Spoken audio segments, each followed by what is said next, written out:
dating Pangulong Arroyo. Parang sinasabi nito 2011, patapos na nga, no? Binalas pa talaga ng todo-todo si CGMA. Ngayon nga ay naka-hospital arrest siya at may iba't ibang mga kasong hinaharap.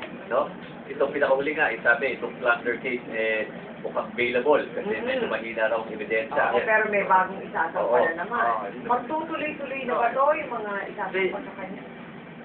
Ganun ka-agresibo yung administration ni Pinoy para kasuhan yung kung ano yung nangyari kay Era, mangyayari talaga kay kumbaga sa bumalik lang talaga yung karma. So nakikita ninyo nakakulong si CGMA? Hindi makukulong eh. Ay, hindi makukulong? Imposible makulong. Pero, Yeah, during the term of Pinoy, wala akong nakita conviction. After na lang the term of Pinoy, kakaroon siya sabi. So the will of justice will grind some stones. You have to follow the plan.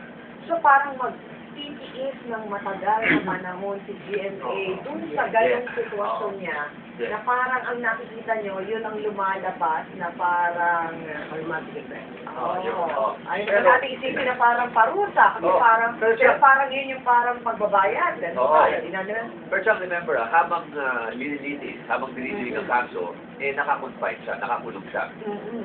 So, yung concept natin ng kulong kasi is convicted, tapos nakakulong. Pero, if you're accused, di ba? Tapos dinidinig ang kaso mo, she will be incarcerated.